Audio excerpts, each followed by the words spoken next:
ಮೆಟ್ರೋದಲ್ಲಿ ಇದೇ ಮೊದಲ ಬಾರಿಗೆ ಯಕೃತ್ ಸಾಗಣೆ.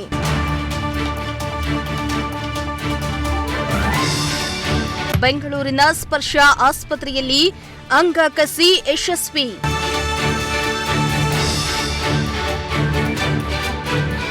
ಎಸ್ ವೀಕ್ಷಕರ, ದಿನೇ ದಿನೇ ರಾಜ್ಯದ ಹಲವು ನಗರಗಳು ಬೆಳೀತಾ ಇವೆ. ಇತ್ತ ರಾಜಧಾನಿ ಬೆಂಗಳೂರಂತೂ ಬೆಳವಣಿಗೆಯಲ್ಲಿ ಒಂದು ಹೆಜ್ಜೆ ಮುಂದಿದೆ.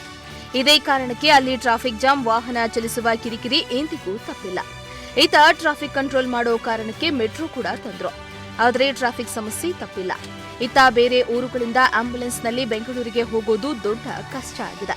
ಇದೇ ಕಾರಣಕ್ಕೆ ಕೂಡಲೇ ಯಕೃತ್ ಕಸಿ ಮಾಡುವ ಕಾರಣದಿಂದಾಗಿ ಮೆಟ್ರೋಗೆ ಮನವಿಯನ್ನ ಮಾಡಿಕೊಂಡಿದ್ರು.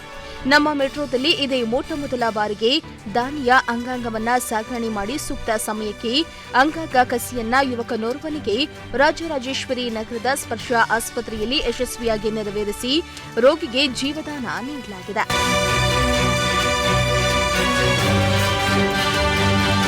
ಇತ್ತ ಬೆಂಗಳೂರು ನಗರದ ಸಂಚಾರಿ ದಟ್ಟಣೆ ನಡುವೆ ಅಂಗಾಂಗ ಸಾಗಾಟ ತ್ವರಿತವಾಗಿ ಮಾಡುವ ನಿಟ್ಟಿನಲ್ಲಿ ನಮ್ಮ ಮೆಟ್ರೋ ಕೈಜೋಡಿಸಿದ್ದು, ಶುಕ್ರವಾರ ರಾತ್ರಿ ಬೆಂಗಳೂರಿನ ವೈಟ್ಫೀಲ್ಡ್ ಮೆಟ್ರೋ ನಿಲ್ದಾಣದಿಂದ ರಾಜರಾಜೇಶ್ವರಿ ನಗರದ ಮೆಟ್ರೋ ನಿಲ್ದಾಣಕ್ಕೆ ಯಕೃತ್ ಅನ್ನ ಮೆಟ್ರೋ ಬೋಗಿಯ ಮೂಲಕ ತಂದು ಯಕೃತ್ ಕಸಿಯನ್ನ ನೆರವೇರಿಸಲಾಯಿತು.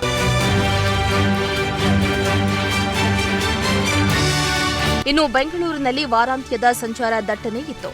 ಅತ್ತ ಅಂಗಾಂಗವು ಕೆಡದಂತೆ ಕೆಲವೇ ಗಂಟೆಗಳಲ್ಲಿ ಶಸ್ತ್ರಚಿಕಿತ್ಸೆ ಮೂಲಕ ಯಕೃತ್ ಕಸಿ ಮಾಡಲೇಬೇಕಾಗಿತ್ತು. ಅದೇ ಕಾರಣಕ್ಕೆ ಯಕೃತ್ ಸಾಗಾಟಕ್ಕೆ ನಮ್ಮ ಮೆಟ್ರೋ ನೆರವನ್ನ ಕೋರಲಾಗಿತ್ತು. ತಕ್ಷಣವೇ ಕಾರ್ಯಪ್ರವೃತ್ತರಾದ ಮೆಟ್ರೋ ಸುರಕ್ಷಿತ ಸಿಬ್ಬಂದಿ ಯಕೃತ್ ಸಾಗಾಟ ಪ್ರಕ್ರಿಯೆಯನ್ನ ಸುಗಮವಾಗಿ ಮಾಡುವಲ್ಲಿ ಎಲ್ಲಾ ರೀತಿಯ ನೆರವನ್ನ ನೀಡಿದ್ರು.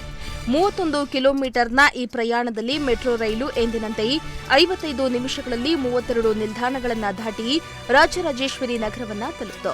ಅಪಘಾತಕ್ಕೊಳಗಾಗಿ ಮೃತಪಟ್ಟಿದ್ದ 24 ವರ್ಷದ ಯುವಕನ ಹೃದಯ, ಯಕೃತ್ ಮತ್ತಿತರೆ ಅಂಗಾಂಗ ದಾನಕ್ಕೆ ಯುವಕನ ಕುಟುಂಬ ಶ್ರೇಷ್ಠ ನಿರ್ಧಾರವನ್ನ ಕೈಗೊಂಡು ಸಮ್ಮತಿ ಸೂಚಿಸಿತ್ತು.